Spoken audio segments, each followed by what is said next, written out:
Everyone, कैसे हो सभी। आई होप सभी अच्छे होंगे। तो देखो, आज अपने डिस्कस करने वाले हैं इस लेक्चर में, इस पर्टिकुलर लेक्चर में अपने जैसा कि हमने स्टैटिस्टिकल मैकेनिक्स स्टार्ट कर दिया था, स्टैटिस्टिकल मैकेनिक्स का लेक्चर कंप्लीट प्लेलिस्ट अपने करेंगे यहाँ पे डिस्कस। स्टैटिस्टिकल मैकेनिक्स का इंट्रोडक्शन पार्ट हमने कर लिया था। देखो, इस लेक्चर में अपने क्या क्या डिस्कस करेंगे वो सारी चीज़ें मैं बता देता हूँ।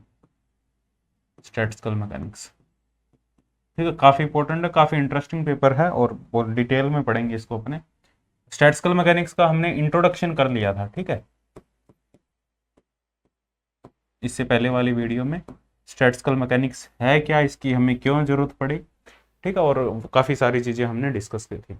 इस पर्टिकुलर लेक्चर में देखो अपने क्या डिस्कस करने वाले हैं। इस पर्टिकुलर लेक्चर में अपने डिस्कस करेंगे सबसे पहले प्रोबेबिलिटी के बारे में, थोड़ा सा प्रोबेबिलिटी के बारे में समझेंगे।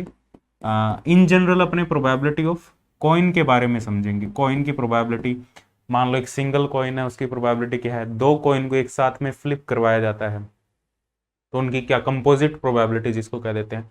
What is composite probability. तीन कॉइन को एक साथ फ्लिप करवाते हैं तो what is the probability. Coin से ही अपने डायरेक्ट गैसेस पे आ जाएंगे डायरेक्ट, ठीक है। कॉइन से एक रिलेशन बनाएंगे गैसेस के साथ में, ठीक है। तो ये सारी चीजें अपने डिस्कस करेंगे। ये जरूरी है, प्रोबेबिलिटी को समझना जरूरी है स्टैटिस्टिकल मैकेनिक्स को समझने के लिए, ठीक है। क्योंकि कंप्लीट जो स्टैटिस्टिकल मैकेनिक्स एक मैथमेटिकल कॉन्सेप्ट है और कंप्लीट इसमें जो भी अपने कैलकुलेट करेंगे वो मोस्ट प्रोबेबल या एवरेज वैल्यू अपने कैलकुलेट करेंगे। तो इस वजह से प्रोबेबिलिटी को समझना जरूरी है।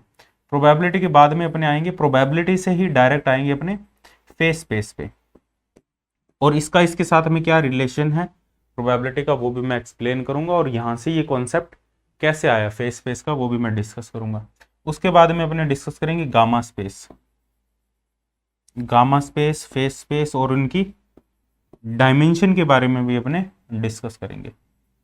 गामा स्पेस और फेस स्पेस की क्या डायमेंशन होगी अलग अलग गैसेस के लिए। हमारे पास में डिफरेंट टाइप की गैसेस है, जैसे मोनोटॉमिक गैस है,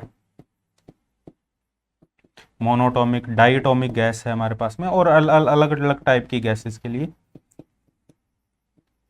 ठीक है, वो सारी चीजें अपने डिस्कस करेंगे। पॉलीटॉमिक गैस के लिए वो सारी चीजें अपने डिस्कस करेंगे। देखो, स्टैटिस्टिकल मैकेनिक्स की बात करें यहाँ पे अपने, हाँ जी, स्टैटिस्टिकल मैकेनिक्स की बात करें और प्रोबेबिलिटी की बात करें तो प्रोबेबिलिटी देखो, यदि किसी कोई भी कॉइन है हमारे पास में, प्रोबेबिलिटी होती क्या है बेसिकली। प्रोबेबिलिटी की सिंपल डेफिनेशन क्या है, उसकी वैसे इतनी जरूरत नहीं है, तुम्हें पता ही होगा कि किसी इवेंट के आने की क्या प्रोबेबिलिटी है, ठीक है।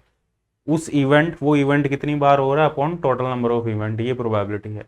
जैसे मान लो कोई कॉइन है हमारे पास में, डेफिनेशन की जरूरत नहीं है, कोई कॉइन है हमारे पास में, ठीक है, एक सिंगल कॉइन है। सिंगल कॉइन है, उसके ऊपर एक या तो हेड आ सकता है या टेल आ सकता है, ठीक है। तो टोटल पॉसिबल इवेंट कितने हैं हमारे पास में, टोटल पॉसिबल इवेंट है दो, या तो हेड आएगा या टेल आएगा। तो हेड आने की प्रोबेबिलिटी कितनी है, 1/2, और टेल आने की प्रोबेबिलिटी कितनी है, 1/2। तो event, number of event, possible event जो अकर हो रहे हैं upon total number of event, ठीक है। तो ये हमारे पास में प्रोबेबिलिटी होगी, ठीक है, किसी एक कॉइन के लिए हेड और टेल आने की। या तो हेड आ सकता है या टेल आ सकता है, 50-50 चांसेस है हमारे पास में, ठीक है।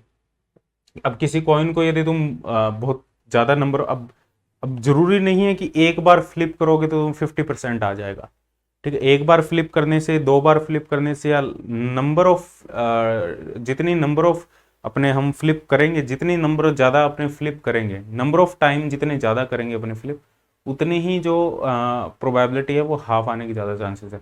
मान लो तुमने फर्स्ट टाइम कॉइन को फ्लिप किया, पहले हेड आया, दूसरी टाइम तुमने फ्लिप किया फिर हेड आ गया, तीसरी टाइम तुमने फ्लिप किया फिर हेड आ गया। तो इन तीन इवेंट को तीन बार तुमने कॉइन को फ्लिप किया, तो यहां से ये नहीं बता सकते कि हेड आने की प्रोबेबिलिटी 1 है, क्योंकि ये पॉसिबल इवेंट हमने कितनी बार किया, 3 बार, ठीक है। अब कम नंबर से काम नहीं चलेगा, इसको लगभग तुम्हें करना पड़ेगा 1000 टाइम। 1000 टाइम कॉइन को फ्लिप करोगे तो हेड आने की जो प्रोबेबिलिटी है वो लगभग हाफ आएगी। तुम करके देखना ये एक्सपेरिमेंट। और टेल आने की जो प्रोबेबिलिटी है वो हमारे पास में हाफ आएगी।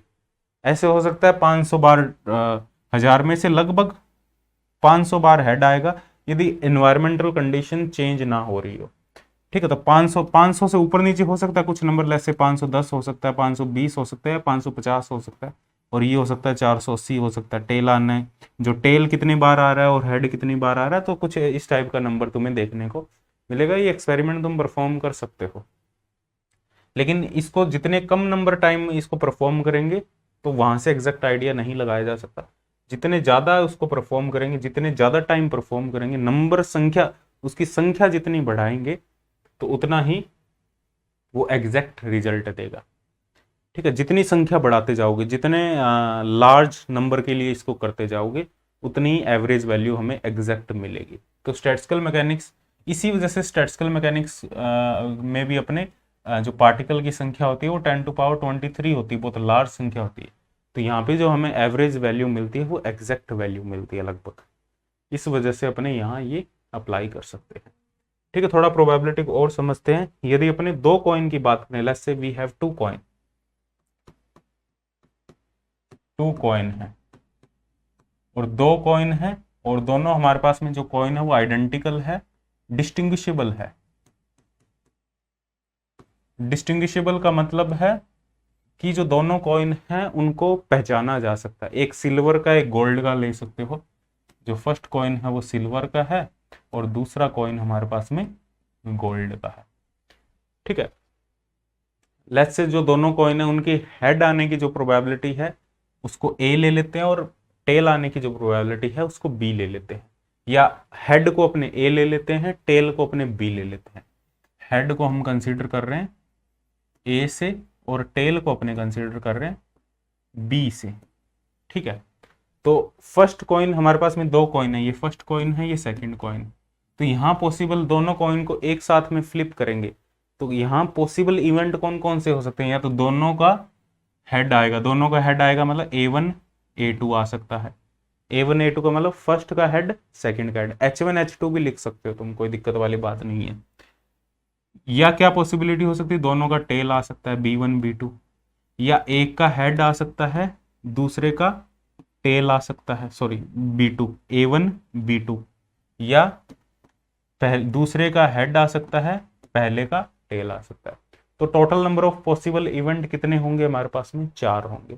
तो total number of possible event को यदि अपने ऐड करेंगे, टोटल पॉसिबल इवेंट, इनको ऐड करेंगे तो क्या आएगा? A1 A2 plus A1 B2 plus A2 B1 plus B1 B2। ठीक है, ये हमारे पास में टोटल पॉसिबल इवेंट आ जाएंगे। इनको अपने क्या लिख सकते हैं? A1 को अपने यहां से हमारे पास में देखो A1 यहां से एलसीएम आ सकता है, तो ये आ जाएगा A2 प्लस B2, और यहां से B1 एलसीएम आ गया, सॉरी कॉमन आ गया, तो A2 प्लस B2। तो इसको क्या लिख सकते हैं? A2 प्लस B2 हमारे पास में कॉमन आ गया, तो A2 प्लस B2, तो ये आ जाएगा A1 प्लस B1। तो ये हमारे पास में total number of possible event होंगे यदि दो coin A1 plus B1 A2 plus B2। ठीक है, यदि अपने दो कॉइन को फ्लिप करवा रहे हैं। ठीक, काफी इंपॉर्टेंट है। देखो यहाँ से तुम्हें चीजें समझ में आएगी, अभी तुम्हें ऐसा लग रहा होगा भी ये क्या चल रहा है स्टैटिस्टिकल मैकेनिक्स में, यहीं से ही सारी चीजें क्लियर होगी। तो ये है दो कॉइन जब डिस्टिंग्विशेबल, दोनों डिफरेंट टाइप के कॉइन है, जब उनको फ्लिप करवाएंगे तो total number of possible event ही आएंगे। तो एक इवेंट आने की जो प्रोबेबिलिटी है वो कितनी है? टोटल ये इक्वली प्रोबेबल है सभी इवेंट।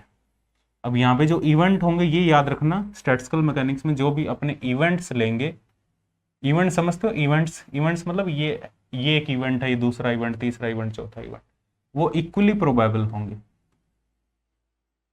ये हमेशा स्टैटिस्टिकल मैकेनिक्स में अपने कंसीडर करेंगे, इक्वली प्रोबेबल, हर एक की प्रोबेबिलिटी सेम है। तो इसकी प्रोबेबिलिटी 1/4 होगी, इसकी 1/4, इसकी 1/4 एंड 1/4। तो दो हेड आने की प्रोबेबिलिटी भी 1/4 है, दो टेल आने की प्रोबेबिलिटी भी 1/4 है, एक हेड एक टेल आने की प्रोबेबिलिटी भी 1/4 है, या एक टेल दूसरा हेड आने की प्रोबेबिलिटी भी 1/4 है, क्योंकि जो टोटल नंबर ऑफ इवेंट है वो हमारे पास में कितने हैं? 4 इवेंट है। ठीक है, यदि कॉइन सेम है, ये तो था डिफरेंट टाइप के कॉइन्स थे हमारे पास। ठीक है, तो हर एक इवेंट की प्रोबेबिलिटी सेम है, they are equally probable. But यदि हमारे पास में कॉइन सेम हो, let's say we have two same coin, if we have two same coin, यदि सेम कॉइन हो तो क्या कहानी होगी, देखो करके देखो। सेम कॉइन हो, सेम कॉइन हो मतलब A1 A2 की जगह अब सिर्फ A लेना है, B1 B2 की जगह सिर्फ B लेना है। तो टोटल इवेंट या तो दोनों के हेड आएंगे तो A इंटू A, या दोनों का टेल आएगा B इंटू B, या AB होगा या BA होगा। AB और BA तो सेम ही है क्योंकि दोनों कॉइन सेम है। तो टोटल इवेंट कितने होंगे, टोटल इवेंट तो 4 ही है ना। टोटल इवेंट यहां से निकल जाएगा, A2 B2 की जगह A प्लस बी, इसकी जगह भी A प्लस बी, तो ये क्या आ जाएगा A प्लस बी का होल स्क्वायर। तो यहाँ पे देखो ये भी यहाँ से भी निकल के आ जाएगा A square plus B square plus 2AB, मतलब AB आने, जो AB है इसके साथ में 2 आ रहा है हमारे पास में, इनका कोई फैक्टर नहीं है, इनके साथ में 1 आ रहा है, 1 आ रहा है, इसके साथ में 2 आ रहा है।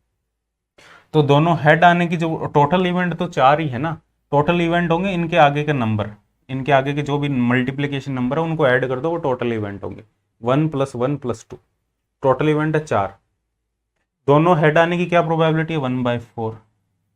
दोनों टेल आने की 1/4, एक हेड एक टेल आने की 2 × 1/4, तो इसकी प्रोबेबिलिटी हाफ होगी, इसकी 1/4, इसकी 1/4, नेट प्रोबेबिलिटी हमेशा 1 होगी हमारे पास में। ठीक है, तो यदि दोनों कॉइन सेम है तो एक इवेंट ऐसा है जिसकी प्रोबेबिलिटी इंक्रीज कर गई। कौन सा वो इवेंट है, जिस एक तो हेड था, एक टेल था, एक हेड टेल था, एक टेल हेड था, तो ये कॉम्बिनेशन है, इसकी प्रोबेबिलिटी ज्यादा है। ठीक है, तो जब दो कॉइन को तुम एक साथ में फ्लिप करवाओगे तो 50% चांस हमारे पास में ये है और 50% चांस ये दोनों है। ठीक है, तो सबसे ज्यादा जो प्रोबेबिलिटिस्टिक स्टेट है हमारे पास में, मोस्ट प्रोबेबल जो स्टेट है, तो इसे कहेंगे अपने most probable state, most probable state, क्योंकि इसकी प्रोबेबिलिटी सबसे ज्यादा है। और जो मोस्ट प्रोबेबल स्टेट होती है वही सबसे ज्यादा रैंडम स्टेट होती है। जो जितनी ज्यादा मोस्ट प्रोबेबल होगी वो उतनी ही ज्यादा रैंडम होगी, क्योंकि रैंडमनेस देख सकते हो, इनकी रैंडमनेस इसकी रैंडमनेस कम है, इसकी रैंडमनेस बहुत ज्यादा है। रैंडमनेस का मतलब क्या है, सेम टाइप के नहीं है, यहाँ दोनों सेम टाइप के, तो रैंडमनेस कम है, यहाँ रैंडमनेस कम है, यहाँ रैंडमनेस ज्यादा है। जिसकी रैंडमनेस ज्यादा होगी वो मोस्ट प्रोबेबल स्टेट होगी, रैंडमनेस ज्यादा होगी उसकी एंट्रोपी मैक्सिमम होगी और वो इक्विलिब्रियम पोजीशन होगी, और वो सिस्टम की इक्विलिब्रियम पोजीशन होगी, क्योंकि सिस्टम है बार बार उसी स्टेट की तरफ मूव करेगा। तो यहाँ पे जो सिस्टम है हमारा 2 कॉइन का सिस्टम है, जिसमें दोनों कॉइन सेम टाइप के हैं। अब इसमें 2 कॉइन की जगह 2 पार्टिकल भी ले सकते हो तुम, 2 गैसेस पार्टिकल भी ले सकते हो। ठीक है, तो उसमें जो स्टेट है, there are 3 type of state, we have 3 type of state, HH, TT, HT and TH. The most probable state we have given is HT and TH. तो A + B का होल स्क्वायर। ठीक है, ऐसे ही हमारे पास में यदि 3 सिमिलर कॉइन हो, if we have 3 similar coin,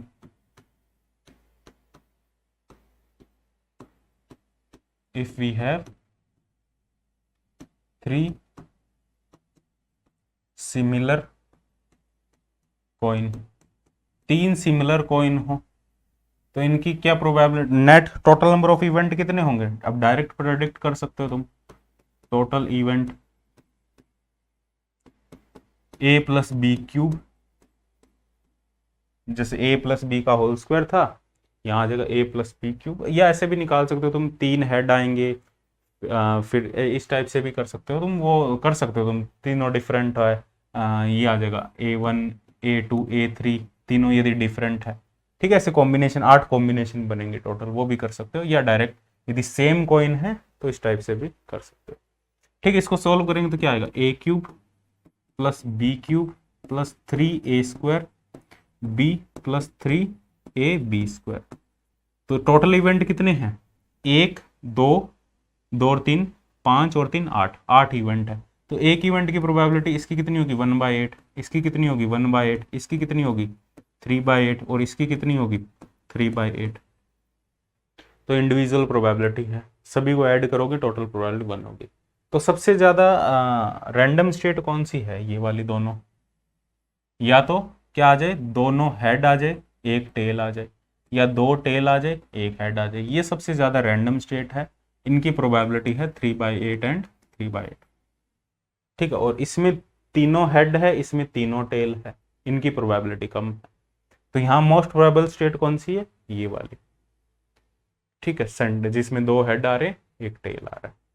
तो इस टाइप से हायर ऑर्डर के लिए भी तुम इनको देख सकते हो।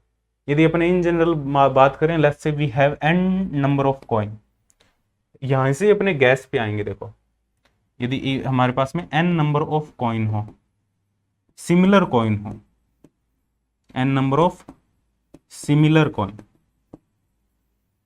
ठीक है, तो टोटल इवेंट कितने होंगे? टोटल इवेंट या टोटल नंबर ऑफ स्टेट कितनी होगी हमारे पास में? टोटल नंबर ऑफ स्टेट भी कह सकते हैं उसको, टोटल इवेंट भी कह सकते हैं, and we can also call it as total number of state. Micro state भी कह सकते हो तुम, total number of micro state.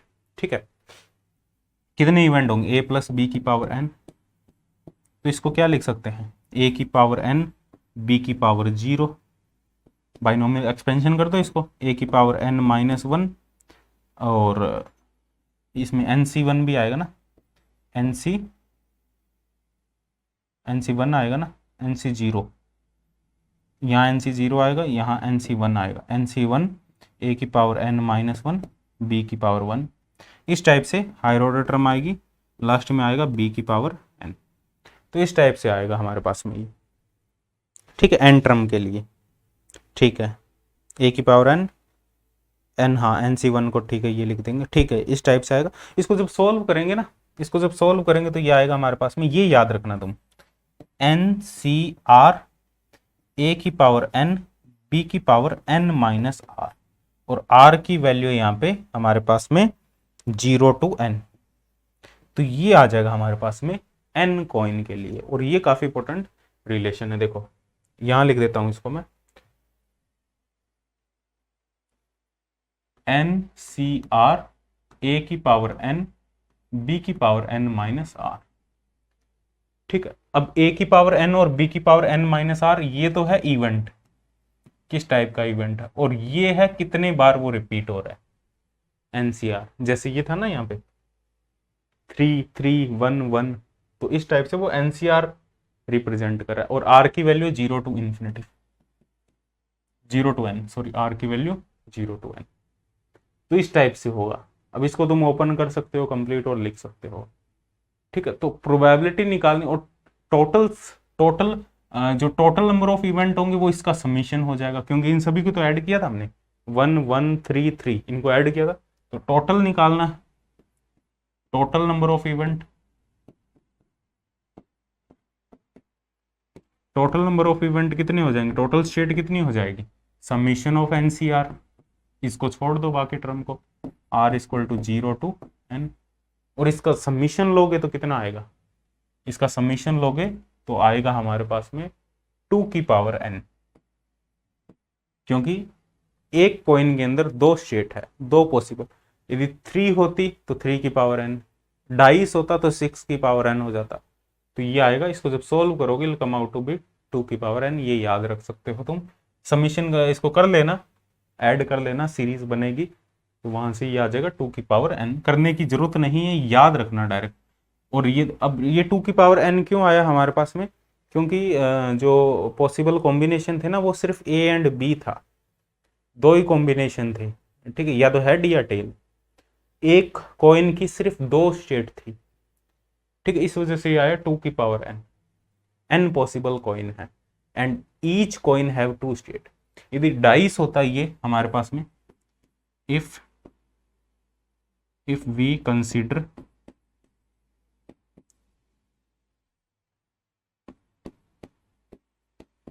Dice, तो एक डाइस है तो 6 पॉसिबल स्टेट है, तो total number of n dice है यदि हमारे पास में n डाइस, तो टोटल इसका जो समीशन NCR आता है ना, वो आता है हमारे पास में 6 की पावर n। ठीक है, तो जितनी स्टेट है उसकी पावर n, 2 की पावर n, 6 की पावर n। तो टोटल एक पार्टिकल है वो कितनी स्टेट में रह सकता है, एक कॉइन है उसकी कितनी पॉसिबल स्टेट हो सकती है, उसकी पावर कर दोगे। और ये काफी इंपॉर्टेंट फॉर्मूला है और ये आगे भी काम आएगा तुम्हारे, तो याद रखना इस फॉर्मूले। देखो अभी जस्ट अपने एक मैथमेटिकल बैकग्राउंड समझ रहे हैं स्टैटिस्टिकल मैकेनिक्स का, और ये सारी चीजें आगे काम आने वाली है, तो दोबारा नहीं बताऊंगा मैं, अभी मैं बता रहा हूं, तो अभी अच्छे से समझ लो इन चीजों को, ताकि आगे तुम्हें दिक्कत ना हो। ठीक है, कोई भी टॉपिक अपने जब भी करें स्टैटिस्टिकल मैकेनिक्स, डायरेक्ट मैं यूज करूंगा फिर फॉर्मूला। ठीक है, तो 2 की पावर n। ठीक है, तो प्रोबेबिलिटी, किसी भी स्टेट की प्रोबेबिलिटी निकालनी है, किसी भी इवेंट की, प्रोबेबिलिटी ऑफ एनी इवेंट, कोई भी इवेंट है उसकी प्रोबेबिलिटी निकालनी है, तो उस इवेंट का पहले तो वो कॉन्स्टेंट जो मल्टीप्लाई में वो ले लो उस इवेंट का, NCR अपॉन 2 की पावर n, ये किसी इवेंट की प्रोबेबिलिटी होगी।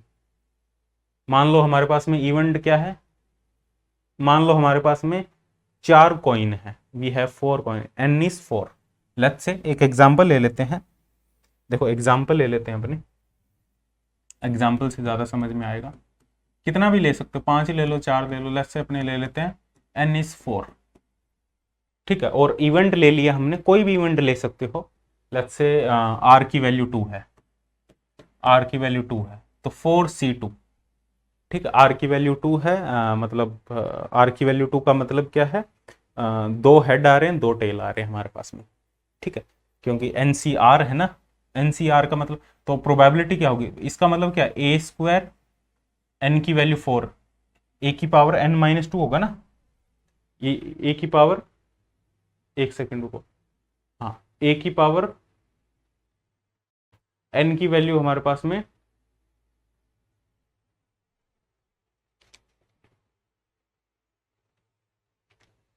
यहाँ पे एक हमने मिस्टेक कर दी, यहाँ पे a की पावर r आएगा, ये भाई ये r आएगा, यहाँ हमने मिस्टेक कर दी, इसको करेक्ट कर लेना, ये r है, r यहाँ करेक्ट कर लेना इसको सभी जगह, r आएगा ये।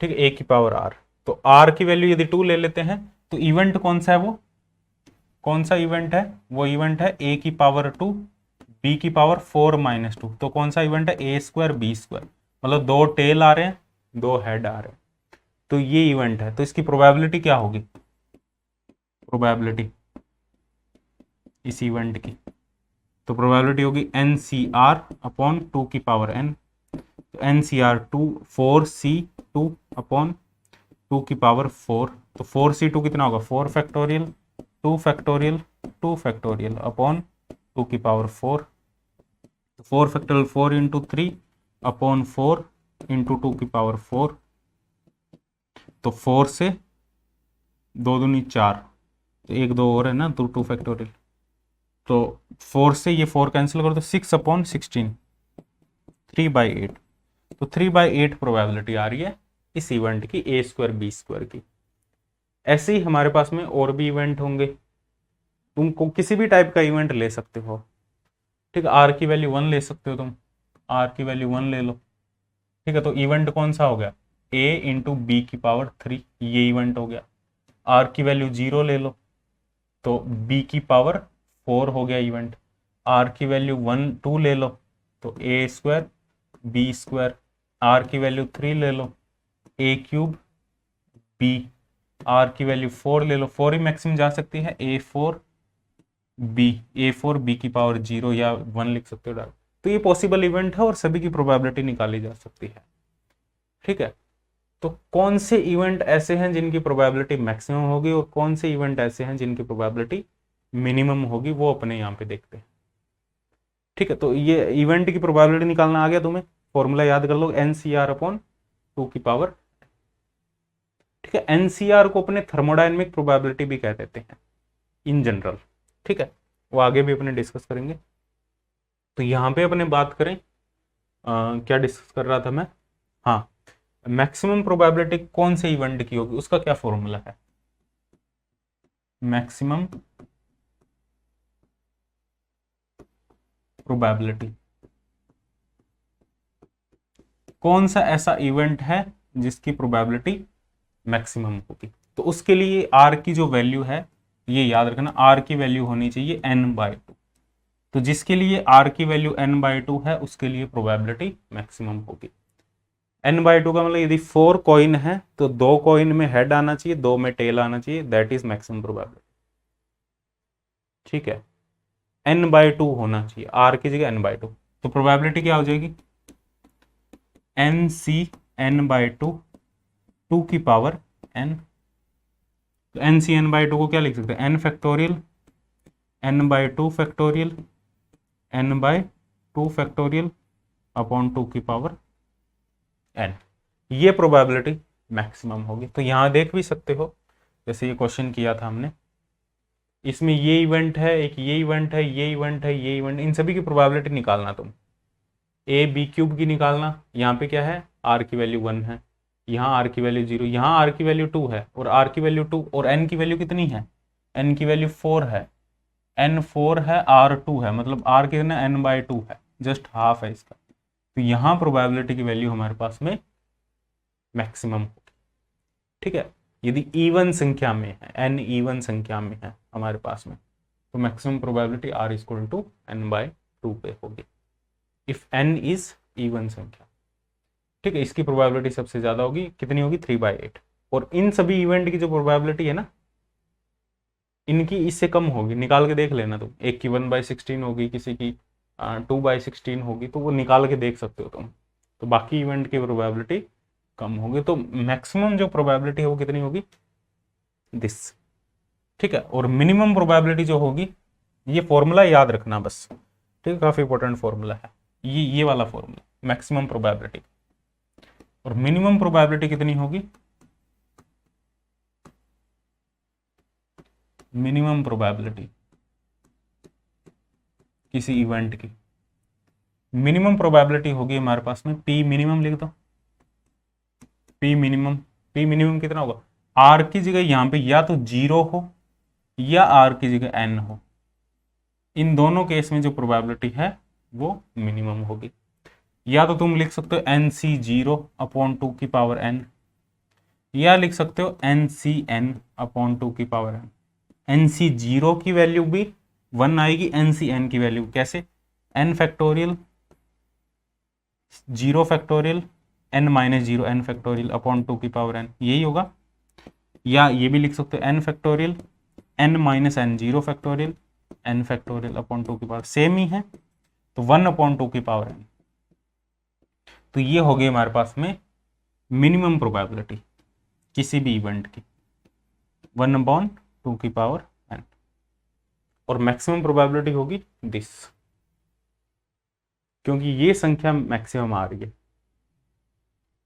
ठीक है, और जो संख्या, ये इस संख्या को थर्मोडायनेमिक प्रोबेबिलिटी भी कह देते हैं, एनसीआर।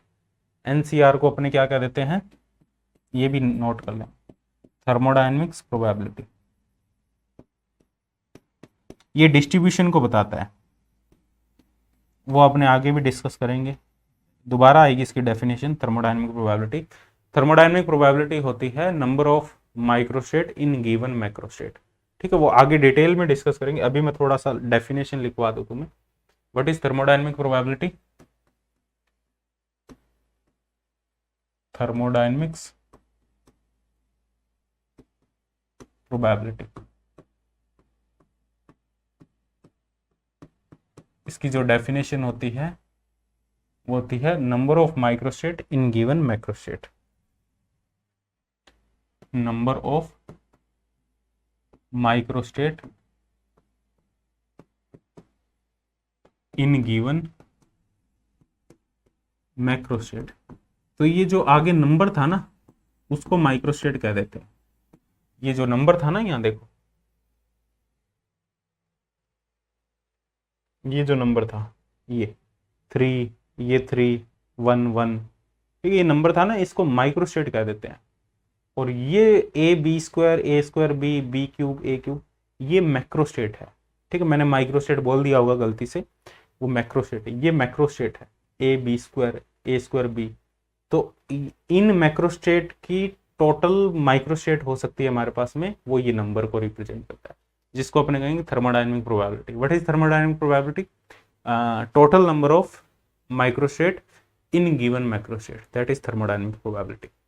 ठीक है, तो आई होप इतना समझ में आया हो। तो यहां से हमने कुछ चीजें सीखी। क्या क्या चीजें सीखी हमने? इसको एनसीआर लिख सकते हो। ठीक है, यहां से हमने काफी चीजें सीखी। तो सबसे पहले तो हमने सीखी मोस्ट प्रोबेबल जो स्टेट है उसकी प्रोबेबिलिटी मैक्सिमम होगी। मोस्ट प्रोबेबल जो स्टेट है उसकी कुछ पॉइंट्स है, क्या सबसे पहले तो उसकी प्रोबेबिलिटी मैक्सिमम होगी। एक और पॉइंट क्या है, उसमें नंबर ऑफ माइक्रोस्टेट मैक्सिमम होगी। नंबर ऑफ माइक्रोस्टेट, तभी तो प्रोबेबिलिटी मैक्सिमम है। ठीक है, और वो जो स्टेट है उसकी एंट्रोपी मैक्सिमम होगी। और वो जो स्टेट है वो इक्विलिब्रियम, रैंडमनेस मैक्सिमम होगी। और वो जो स्टेट है वो इक्विलिब्रियम स्टेट होगी।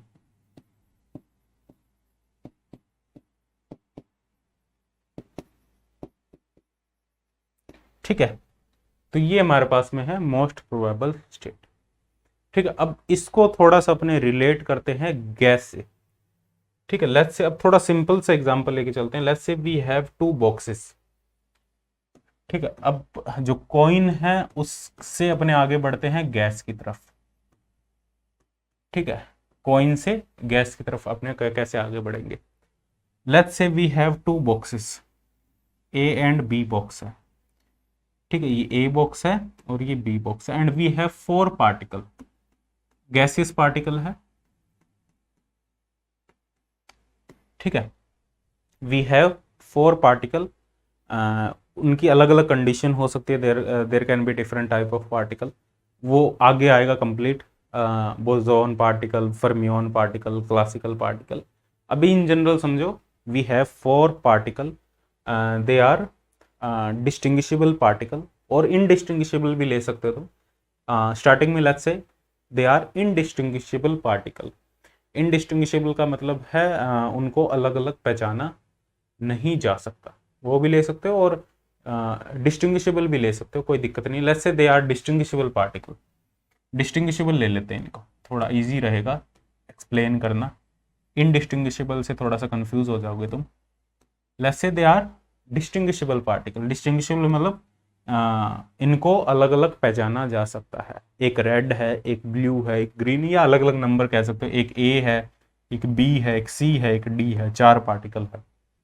रेड ब्लू ग्रीन कुछ भी कह सकते हो, कोई भी नंबरिंग दे सकते हो इनको, 1 2 3 4, whatever you can feel like. Distinguishable particle है A B C D, there are 4 type of particle, और इन 4 पार्टिकल इसके में डिस्ट्रीब्यूट करना है। They are identical particle. ठीक है, कोई बड़ा छोटा पार्टिकल नहीं है, और आइडेंटिकल पार्टिकल है। आइडेंटिकल पार्टिकल इट मीन्स कि इक्वल प्रोबेबिलिटी है कि पार्टिकल बॉक्सेस में जाएंगे। ठीक, और इन चारों पार्टिकल को हमें इन 2 बॉक्सेस के अंदर फिल करना है। We just have to throw this 4 particle in box, they are equal boxes. ठीक है, इनका जो वॉल्यूम है, साइज है, दे आर इक्वल। ठीक है, इसमें कोई डिफरेंस नहीं है बॉक्सेस में। ऐसा नहीं है कि एक बड़ा एक छोटा है, वो बहुत ज़्यादा जनरल केस हो जाएगा जो अपने आगे डिस्कस करेंगे। ठीक है, आगे कब? जब अपने अलग अलग टाइप के डिस्ट्रीब्यूशन डिस्कस करेंगे, जब अपने Maxwell Boltzmann distribution, Bose Einstein distribution and Fermi Dirac distribution discuss करेंगे, तो वहाँ पे अपने बॉक्सेस का साइज भी डिफरेंट लेंगे। ठीक है, जिसको अपने स्टैटिस्टिकल वेट कहेंगे, डेंसिटी ऑफ स्टेट कहेंगे उनको। तो बॉक्सेस का साइज भी वहाँ डिफरेंट लेंगे, but for the time being अपने क्या कर रहे हैं, अपने इनको सेम लेके चल रहे हैं ताकि समझ में आ जाए हमें कॉन्सेप्ट। ठीक है, जनरलाइज तो अपने बाद में कर देंगे, वो कोई इशू वाली बात नहीं है, बट कॉन्सेप्ट समझने के लिए एक बार अपने इनको इक्वल साइज का ले रहे हैं, बट इन जनरल बाद में डिफरेंट साइज के बॉक्सेस लेंगे अपने। ठीक है, तो we just have to distribute those 4 particle in 2 boxes. तो what are the possible ways, कितने पॉसिबल वेज हो सकते हैं कि इन 4 पार्टिकल को इन 2 बॉक्सेस में फिल कर सकते हैं। What are the possible combination, क्या कॉम्बिनेशन हो सकते हैं, या तो चारों पार्टिकल इसमें चले जाएं, इसमें 0 पार्टिकल हो, ये कॉम्बिनेशन हो सकता है। एक कॉम्बिनेशन क्या हो सकता है कि 3 पार्टिकल इसमें रह जाए, 1 इसमें आ जाए, या 2 पार्टिकल इसमें, 2 इसमें, 1 पार्टिकल इसमें।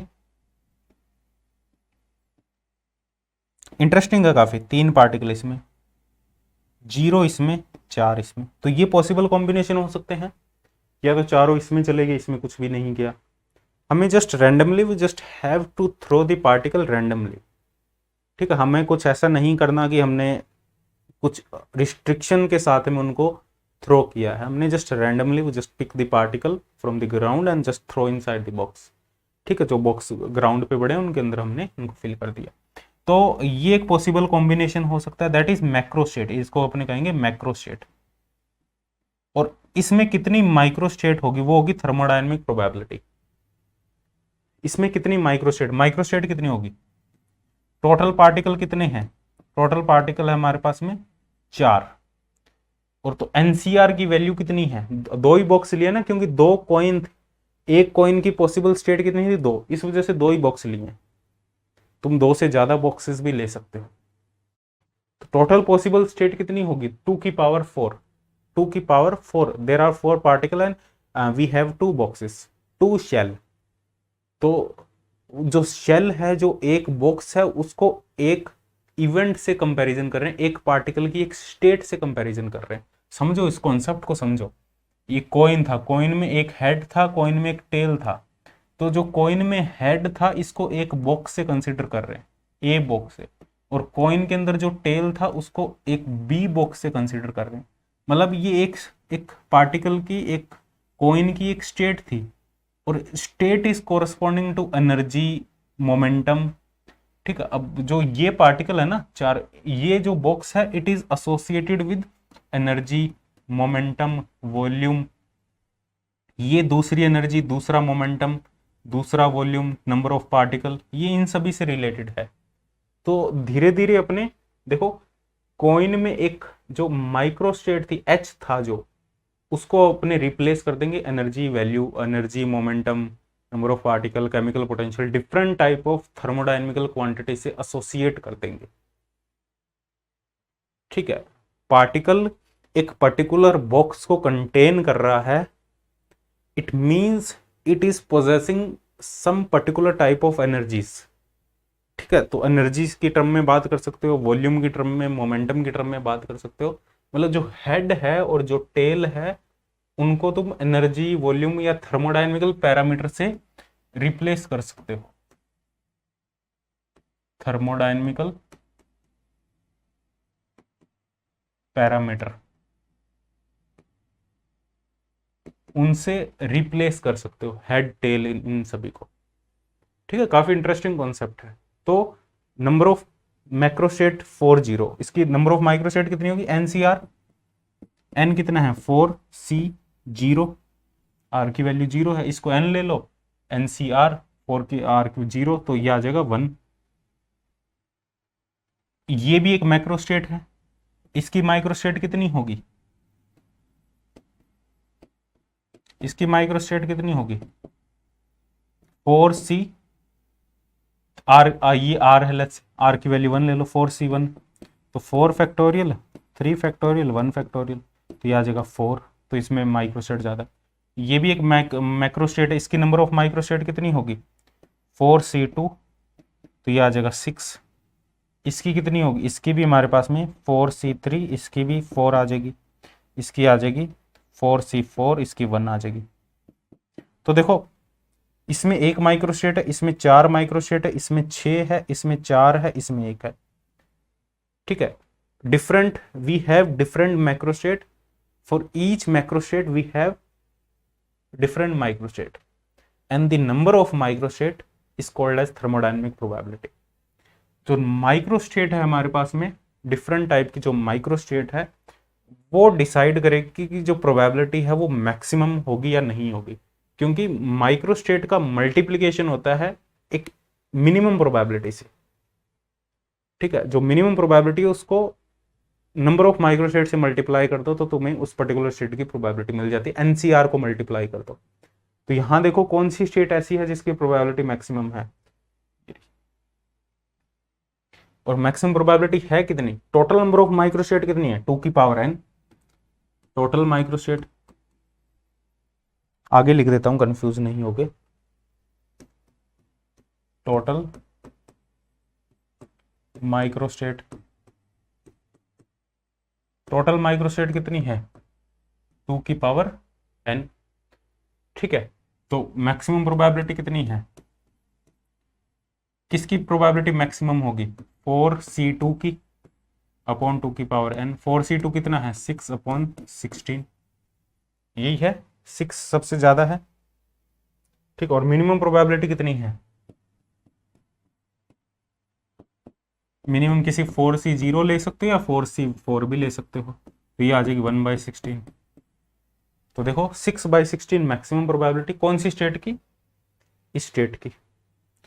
तो सबसे ज्यादा प्रोबेबिलिटी जिस स्टेट की है वो मोस्ट प्रोबेबल स्टेट होगी, तो वो तुम खुद दे सकते हो, 2 बॉक्स है और उन 2 बॉक्स के अंदर 4 पार्टिकल को रैंडमली थ्रो कर रहे हैं। तो इस इवेंट को हमने लग से 100 बार किया, तो 100 बार में से 100 टाइम्स किया, तो 100 बार में से हमारे पास में जो 2-2 वाली स्टेट है जिसमें 2-2 पार्टिकल दोनों बॉक्सेस में गए, उस स्टेट की जो प्रोबेबिलिटी है वो कितनी होगी, 6/16। तो यदि इस इवेंट को 100 टाइम किया तो 100 टाइम में से 6/16 टाइम ये स्टेट आएगी, और 1/16 टाइम जिसमें एक में सभी पार्टिकल है एक में कुछ भी नहीं है, वो स्टेट आएगी 1/16 टाइम। ठीक है, तो यहां से आइडिया लगा सकते हो जो सबसे ज्यादा रैंडम स्टेट है, और 2-2 वाली जो स्टेट है वो सबसे ज्यादा रैंडम स्टेट है,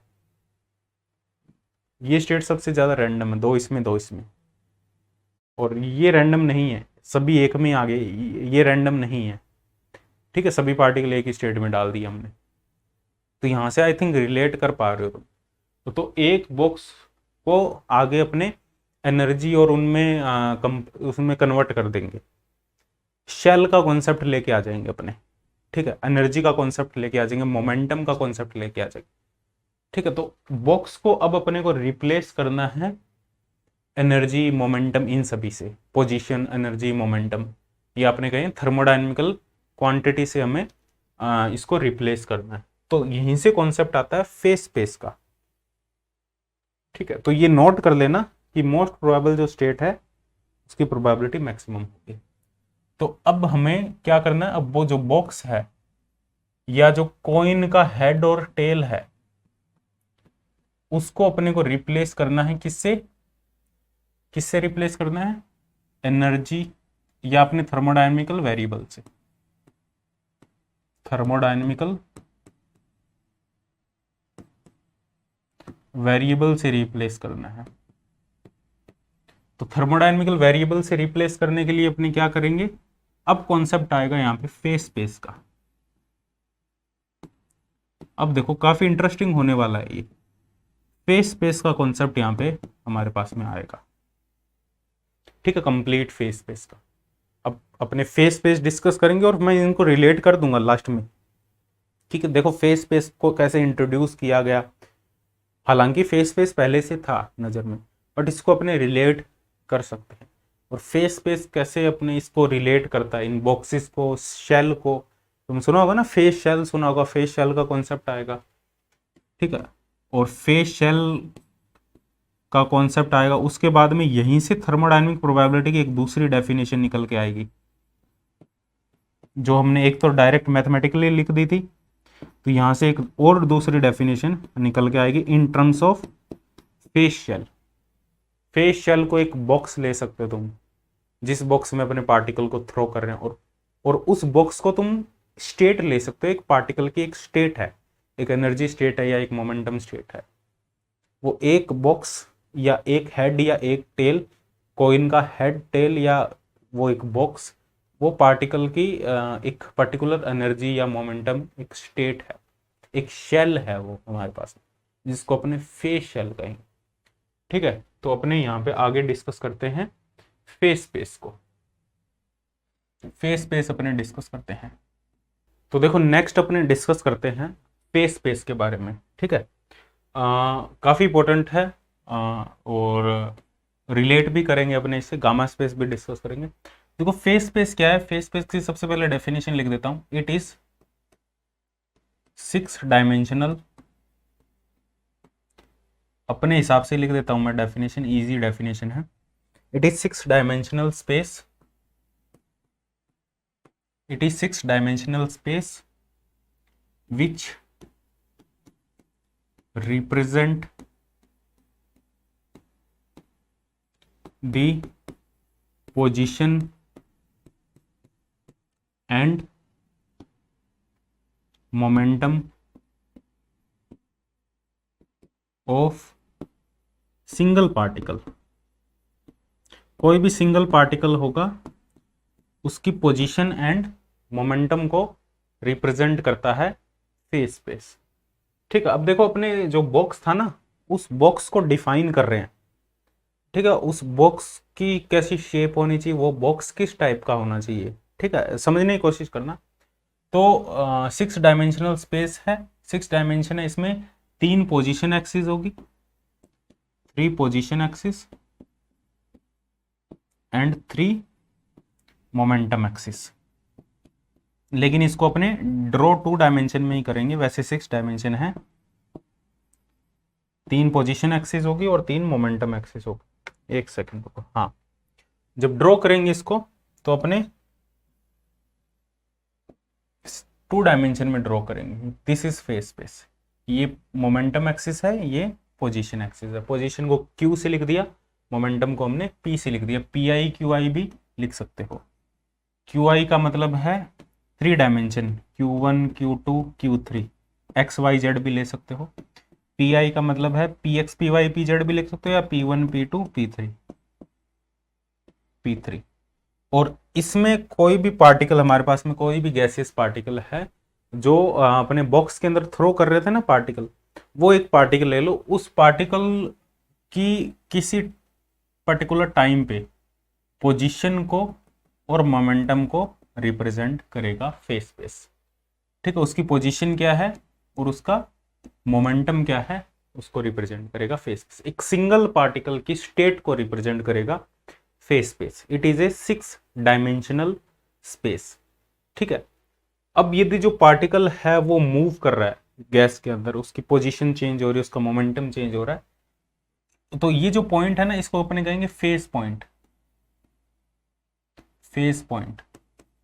तो ये पॉइंट भी फेस स्पेस के अंदर मूव करेगा, ठीक है। किसी और टाइम पे लेट्स से पार्टिकल की पोजीशन चेंज हो चुकी है, पार्टिकल का मोमेंटम चेंज हो चुका है, ठीक है। तो लेट्स से इसको P2 Q2 लिख देते हैं, पोजीशन भी चेंज हो चुका है, मोमेंटम भी चेंज हो चुका है, तो इसे अपने कहेंगे face trajectory. Face trajectory, face trajectory मतलब पार्टिकल ने फेस स्पेस के अंदर किस पाथ को फॉलो किया, दैट इज फेस ट्रेजेक्टरी, ठीक है। अब एक्चुअल में तो क्या हो रहा है, एक्चुअल में तो कोई बॉक्स है या कोई हमारे पास में कंटेनर है, उसके अंदर कोई पार्टिकल है, वो मूव कर रहा है रैंडम डायरेक्शन में, लेकिन उसके मूव करने की वजह से, उस पार्टिकल के जिगजैग मोशन में मूव करने की वजह से फेस स्पेस में एक ट्रेजेक्टरी फॉर्म हो रही है, जिसको अपने कहेंगे फेस स्पेस ट्रेजेक्टरी, ठीक है। 6 डायमेंशनल स्पेस है, तो हर एक पार्टिकल का एक फेस स्पेस होगा, ठीक है। जितने पार्टिकल होंगे उनका उतना फेस स्पेस होगा। Each particle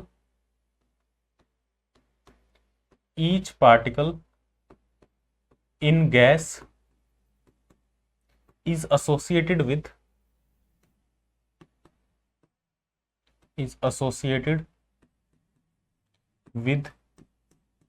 a phase space। हर एक पार्टिकल का एक अपना फेस स्पेस होगा, ठीक है। क्योंकि हर एक पार्टिकल का, let's say we have n particle है, तो n पार्टिकल का n फेस स्पेस होंगे, 1 2 3, ऐसे हमारे पास में n फेस स्पेस होंगे। और इन सभी फेस स्पेस को यदि अपने कंबाइन कर दें, एक फेस स्पेस की डायमेंशन कितनी है 6, इसकी भी 6, इसकी भी 6, तो टोटल कितने डायमेंशन हो जाएगा 6 एन डायमेंशनल स्पेस। इन सभी फेस स्पेस को कंबाइन कर दें तो उसे अपने कहेंगे गामा स्पेस, जो कंप्लीट एन पार्टिकल के मोमेंटम और पोजीशन को रिप्रेजेंट करेगा, जो होगा 6 एन डायमेंशनल स्पेस। ठीक है, गामा स्पेस कहेंगे उसको। गामा स्पेस को ऐसे भी लिख देते हैं, gamma space, gamma space it is 6 dimensional space which represent the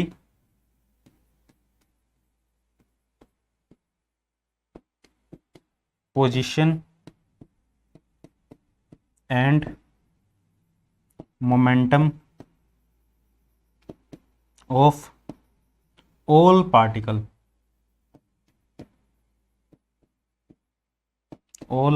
in system। ठीक है, इसको अपने ड्रॉ भी कर सकते हैं 6 एन डायमेंशनल स्पेस को, वैसे तो 2 डायमेंशन में ही करेंगे। तो ये हमारे पास में मोमेंटम एक्सिस होगी, ये पोजीशन एक्सिस होगी। ये जो मोमेंटम एक्सिस होगी, यहाँ पे देखो फर्स्ट पार्टिकल के लिए P1 P2 P3, ठीक है, या इसको अपने ये लिख दो Px Py Pz, या P1x P1y P1z, ये फर्स्ट पार्टिकल के लिए होगी। सेकेंड पार्टिकल के लिए P2x P2y P3 P2z, इस टाइप से PNX PNY PNZ। तो यहाँ पे 6 एन डायमेंशनल स्पेस है, तो उसमें से 3n तो हमारे पास में क्या है, मोमेंटम एक्सिस। फिर यहाँ पे Q1x Q1y Q1z Q2x Q2y Q2z QNX QNY QNZ, और 3n डायमेंशन, ये 3n है, ये भी 3n है। ठीक है, क्योंकि n पार्टिकल है तो टोटल कितना 6 डायमेंशन। और इसमें एक जो पॉइंट होगा वो n पार्टिकल के पोजीशन और मोमेंटम को रिप्रेजेंट करेगा, और n पार्टिकल के पोजीशन और मोमेंटम को रिप्रेजेंट करेगा। तो इसमें जो फेस ट्रेजेक्ट्री होगी, गामा स्पेस ट्रेजेक्ट्री जो होगी, वो कंप्लीट सिस्टम की स्टेट को रिप्रेजेंट करेगा, how complete system is evolving. कोई गैस है हमारे पास में, लेट्स से दिस इज आवर गैस, तो इस गैस में n पार्टिकल है, this is our gas, thermodynamical system है। In thermodynamical system we have a gas, there are n number of particle in gas, and how this gas is evolving within this container. Container के अंदर ये gas कैसे evolve कर रही है, ठीक है, that is represented by that gamma space. ठीक है, तो गामा स्पेस में हर एक पॉइंट जो होगा, ये पॉइंट जो गामा स्पेस की जो ट्रेजेक्ट्री होगी उसको अपने n पॉइंट में रिप्रेजेंट कर सकते हैं। ये एक पॉइंट, ये एक पॉइंट, ये एक पॉइंट, ये एक पॉइंट, ये एक पॉइंट, इसको फेस पॉइंट भी कह सकते हैं, गामा पॉइंट भी। वैसे इन जनरल फेस स्पेस और गामा स्पेस को इन जनरल जो बुक्स पढ़ोगे तुम, पाथरिया वगैरह, इनमें गुप्ता कुमार वगैरह जो बुक्स पढ़ोगे, सत्यप्रकाश, इनमें फेस स्पेस और गामा स्पेस को फेस स्पेस ही लिखा गया है। तो वो देख लेना, n पार्टिकल के लिए तो वो गामा स्पेस है, अदरवाइज वो फेस स्पेस है। ठीक है, तो ये हमारे पास में यदि ये जो ट्रेजेक्ट्री है, that trajectory we have drawn. ठीक है, इस ट्रेजेक्ट्री को यदि n पॉइंट्स में डिवाइड करेंगे तो हर एक पॉइंट क्या रिप्रेजेंट करेगा, हर एक पॉइंट उसी सिस्टम को रिप्रेजेंट कर रहा है, but at different time. We have different position, different momentum. ठीक है, मतलब ये हर एक पॉइंट रिप्रेजेंट कर रहा है, ये सेम सिस्टम को रिप्रेजेंट कर रहा है, सेम सिस्टम, सभी पॉइंट सेम सिस्टम को, सिस्टम तो एक ही है ना, सिस्टम अलग अलग थोड़ी है, सिस्टम तो एक ही है। तो जो फेस स्पेस ट्रेजेक्ट्री है, it is a combination of large combination of mental copies of same system. तो यहाँ पे ये भी लिख सकते हो, ये एक डेफिनेशन, ये काफी इंटरेस्टिंग है, यहाँ से एनसेम्बल का कॉन्सेप्ट भी आता है। जो फेस स्पेस ट्रेजेक्ट्री है, फेस स्पेस ट्रेजेक्ट्री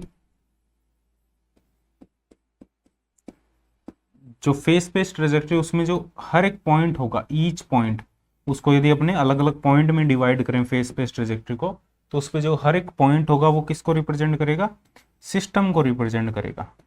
तो जो फेज स्पेस ट्रेजेक्ट्री है वो कंप्लीट किसको रिप्रेजेंट करेगी, mental copies of same system, same system की अलग अलग कॉपीज को रिप्रेजेंट करता है, और इसे ही एनसेम्बल करते हैं, mental copies of same system which are macroscopically same but microscopically different. Why it is microscopically different? Because it is evolving within self. Macroscopically they all are same point, but microscopically they are different. ठीक है, microstate इन सभी की अलग अलग है, but macroscopically they are same system, तो इस वजह से इनको मेंटल कॉपीज कर देते हैं। तो अपने एंसेम्बल अभी डिस्कस करेंगे आगे, तो उसमें कंप्लीट एग्जैक्ट डेफिनेशन लिखवा दूंगा, हाँ, लेकिन कॉन्सेप्ट यहीं से आएगा वो एंसेम्बल। ठीक है, तो यहाँ से कॉन्सेप्ट एंसेम्बल एवरेज का भी आता है, वो इतना एग्जाम पॉइंट ऑफ व्यू से इंपॉर्टेंट नहीं है, लेकिन एंसेम्बल इंपॉर्टेंट है। क्लियर है? अब अपने बात करते हैं डायमेंशन ऑफ फेज स्पेस की। डायमेंशन ऑफ फेज स्पेस, देखो डायमेंशन की बात करें तो मैंने वैसे ही बता दिया कि 6n डायमेंशन स्पेस है, 6 डायमेंशनल स्पेस है हमारे पास में जो फेस स्पेस है, उसको इन terms of degree of freedom भी अपने रिप्रेजेंट कर सकते हैं। जो फेस स्पेस की डायमेंशन होगी मैं यहाँ बता देता हूँ, एक सेकंड में इसका एग्जैक्ट फॉर्मूला लिख देता हूँ। इसका एग्जैक्ट फॉर्मूला क्या होगा, फेस स्पेस की जो डायमेंशन होगी, दोनों का लिख देता हूँ मैं, और उसके बेसिस पे अपने कैलकुलेशन भी करेंगे यहाँ पे। फेस स्पेस की जो डायमेंशन होगी वो होगी 2f, dimension of face space होगी 2f। f क्या है यहाँ पे, डिग्री ऑफ फ्रीडम की टर्म में भी अपने इसको लिख सकते हैं डायमेंशन को, f है degree of freedom. Degree of freedom का जो फॉर्मूला होता है इन जनरल वो होता है dn माइनस k, और यहाँ पे जो d है वो है डायमेंशन, कौन सी डायमेंशन में अपने बात कर रहे हैं, n है number of atom in molecule, number of atom, क्योंकि जो गैस के पार्टिकल होंगे ना वो जरूरी नहीं एटॉमिक पार्टिकल हो, वो मॉलिक्यूलर पार्टिकल होंगे, वो मॉलिक्यूल होंगे। ठीक है, तो उस एक मॉलिक्यूल में कितने एटम हैं, that is number of atom in molecule, और k है इस पे रिस्ट्रिक्शन, k क्या है, रिस्ट्रिक्शंस, उस मॉलिक्यूल पे क्या क्या रिस्ट्रिक्शंस, तो ये डिग्री ऑफ फ्रीडम। तो डिग्री ऑफ फ्रीडम की टर्म में भी लिख सकते हैं 2f। यदि 3 डिग्री ऑफ फ्रीडम है तो वो 6n डायमेंशन स्पेस हो जाएगा। तो जो डायमेंशन ऑफ गामा स्पेस की बात करें, डायमेंशन ऑफ गामा स्पेस, तो ये होगा हमारे पास में 2nf, n से मल्टीप्लाई कर दो, n है यहाँ, ये n अलग है, ये n अलग है। ठीक है, इसको अलग अलग, ये सेम नहीं है, इसको कुछ स्मॉल n लिख लो यार इसको, ताकि कंफ्यूज ना हो तुम यहाँ पे। इसको तुम लिख लो d स्मॉल n माइनस के, स्मॉल n लिख लो, इसको कैपिटल n लिख लो। स्मॉल n है number of atom in molecule, ये d स्मॉल n माइनस के। ठीक है, ये है 2nf, ये n है टोटल नंबर ऑफ मॉलिक्यूल, यहाँ पे टोटल नंबर ऑफ मॉलिक्यूल। बात समझ में आई? अब देखो अपने बात करते हैं, लेट्स से मोनोटोमिक गैस की बात करते हैं। Let's say we have monatomic gas, monatomic gas. Monatomic gas का मतलब क्या है, मोनोटोमिक गैस का मतलब है कि गैस के जो मॉलिक्यूल है उसमें एक मॉलिक्यूल में एक ही एटम है, तो मतलब वो एटॉमिक गैस ही एक तरीके से। तो ये जो गैस है हमारे पास में, इसमें ये जो मॉलिक्यूल है, इस मॉलिक्यूल में एक ही एटम है, सिंगल एटम है, इन सभी मॉलिक्यूल में एक सिंगल एटम है। ठीक है, सिंगल एटम, सिंगल एटम है। तो इसमें डिग्री ऑफ फ्रीडम की बात करें तो ये है d इंटू 1 माइनस के, सिंगल एटम में तो 1 लिख दिया यहाँ, क्योंकि सिंगल एटम -k। और रिस्ट्रिक्शंस तो कोई है ही नहीं इस पे, कोई रिस्ट्रिक्शंस नहीं है मोनोटोमिक गैस पे, तो सिंपल डी आ जाएगा। और डी है डायमेंशन। तो 3 डायमेंशन की बात करें, डिग्री ऑफ फ्रीडम क्या हो जाएगी 3 डायमेंशन के लिए। 2 डायमेंशन के लिए डिग्री ऑफ फ्रीडम हो जाएगी 2, और 1 डायमेंशन के लिए डिग्री ऑफ फ्रीडम हो जाएगी 1। तो फेस स्पेस जो हमारे पास में डायमेंशन ऑफ फेस स्पेस क्या होगी, dimension of face space, dimension of face space क्या होगी 2 इंटू एफ। तो तीनों के लिए लिख सकते हो 2 into 3 for 3 dimension, 2 into 2 for 2 dimension, and 2 into 1 for 1D। तो तीनों डायमेंशन के लिए तुम डिग्री ऑफ फेस स्पेस लिख सकते हो, ठीक है, मतलब dimension of face space, not degree, dimension of face space. Gamma space, dimension of gamma space वो क्या होगा 2NF। मान लो पार्टिकल कितने हैं, लेट्स से हमारे पास मोनोटोमिक गैस में 5 पार्टिकल है, 5 ले लो, 5 पार्टिकल, तो ये कितना आ जाएगा 5 से जस्ट मल्टीप्लाई कर दो, 2 into 5 into 3 for 3D, 2 into 5 into 2, 2 into 5 into 1, 3D 2D 1D के लिए मोनोटोमिक गैस। इस टाइप से तुम कैलकुलेट कर सकते हो। डायटोमिक गैस की बात करें, डाइएटोमिक गैस, डायटोमिक गैस में क्या होगा, डायटोमिक गैस में जो मॉलिक्यूल होगा उसमें एक मॉलिक्यूल में 2 एटम होंगे। In single molecule we have 2 atom, 2 atom in single molecule. तो इसकी डिग्री ऑफ फ्रीडम क्या होगी, रिस्ट्रिक्शंस कितना, एक रिस्ट्रिक्शंस है, k की वैल्यू 1 है। डिग्री ऑफ फ्रीडम कितनी होगी dn माइनस k, n की वैल्यू कितनी है 2, क्योंकि 2 एटम है एक मॉलिक्यूल के अंदर, तो n की वैल्यू 2 है। तो 2d माइनस 1, रिस्ट्रिक्शन से एक है, एक बॉन्ड है, रिस्ट्रिक्शन है वो, ठीक है। तो 3D के लिए बात करें, 3D 2D 1D। पहले क्या बात करें, पहले बात करते हैं अपने डिग्री ऑफ फ्रीडम की। 3D के लिए बात करें तो 2 into 3 minus 1 5, 2 into 2 minus 1 3, 2 into 1 minus 1 1, ये आ गई degree of freedom. Dimension of face space,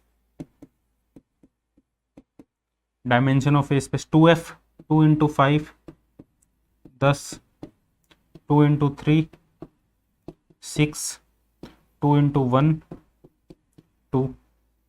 और dimension of gamma space, less से पार्टिकल की संख्या टोटल है 5 ले लो पार्टिकल गैस के, 5 पार्टिकल मतलब 5 मॉलिक्यूल है। Diatomic there are 5 diatomic molecule. तो 2 इंटू 5 इंटू 2NF होता है, 2 into 5 into 5 50 dimension, 2 into 5 into 3 5 थी 15 दूनी 30, 2 इंटू 2n इंटू 1 10। तो इस टाइप से इसकी डायमेंशन निकल के आ जाएगी, 5 से मल्टीप्लाई करते हो सभी को, तो गामा स्पेस की डायमेंशन निकल के आ जाएगी। तो इस टाइप से हमें इसको सोल्व करना, बाकी तुम अलग अलग पार्टिकल के लिए, ठीक है। तो ये हमारे पास में डायमेंशन है फेस स्पेस और गामा स्पेस की, ठीक है। तो इस लेक्चर में अपने इतना ही डिस्कस करेंगे। तो नेक्स्ट लेक्चर में अपने डिस्कस करेंगे फेस शेल के बारे में डिस्कस करेंगे अपने, व्हाट इज फेस शेल, और इससे अपने इस फेस शेल से अपने रिलेट करेंगे थर्मोडायनेमिक प्रोबेबिलिटी और density of state, thermodynamic probability और अपने डेंसिटी ऑफ स्टेट के बारे में डिस्कस करेंगे। डेंसिटी ऑफ स्टेट ये काफ़ी इंपॉर्टेंट है, यहाँ से क्वेश्चन आता है डेंसिटी ऑफ स्टेट से। फिर अपने आएंगे एनसेम्बल पे। ठीक है, ये सारे टॉपिक अपने डिस्कस करेंगे। ठीक है, और वीडियो को लाइक करो, शेयर करो यदि तुम्हें वीडियो पसंद आई हो। मैंने बहुत अच्छे से समझाया हर चीज़, काफ़ी कनेक्शन बनाए हर चीज़ के। ठीक है, और आगे भी ऐसे ही चलेंगे, अपने सेम अपने जो कॉन्सेप्ट है उनको आगे लेके चलेंगे। ठीक है, और इसके अलावा स्टैटिस्टिकल मैकेनिक्स ये कंप्लीट करेंगे, अपने स्टैटिस्टिकल मैकेनिक्स डिटेल में करेंगे, और जितना हो सके मैं बहुत अच्छे से एक्सप्लेन करने की कोशिश करूँगा। तुम्हारा जस्ट यही काम है, वीडियो को लाइक कर दो, यदि तुम्हें सही में कुछ अच्छा सीखने को मिला हो शेयर कर दो अपने दोस्तों के साथ में, जो भी फॉलो कर रहा है, जो भी देखना चाहता है स्टैटिस्टिकल मैकेनिक्स या नेट वगैरह के लिए प्रिपेयर कर रहा है, गेट वगैरह के लिए। ठीक है, सब्सक्राइब कर लो चैनल को। और इसके साथ में एक इन्फॉर्मेशन और है, फिजिक्स तड़का के कोर्सेज भी चल रहे हैं, जो भी CSIR नेट फिजिक्स के लिए प्रिपेयर कर रहा है, ठीक है, गेट फिजिक्स के लिए प्रिपेयर कर रहा है, IIT JAM RPSC assistant professor, ठीक है, PGT फिजिक्स के लिए प्रिपेयर कर रहा है, असिस्टेंट प्रोफेसर के लिए, बार्क के लिए टेस्ट सीरीज अवेलेबल है। ठीक है, वेबसाइट विजिट कर सकते हो, ऐप डाउनलोड कर सकते हो, वहाँ पे तुम्हें सारी इन्फॉर्मेशन कंप्लीट मिल जाएगी। बाकी कॉन्टैक्ट नंबर है ये 9560182735, यहाँ कॉन्टैक्ट कर सकते हो किसी भी टाइम। ठीक है, आई होप ये लेक्चर समझ में आया हो। समझ में आया तो कमेंट करके बता सकते हो कि प्रॉपरली समझ में आ गया। ठीक है, और कोई डाउट हो वो भी कमेंट में पूछ सकते हो, या यहाँ पे कांटेक्ट कर सकते हो। बाकी टेलीग्राम ग्रुप ज्वाइन कर लो। तो मिलते हैं नेक्स्ट सेशन में। Bye bye, take care.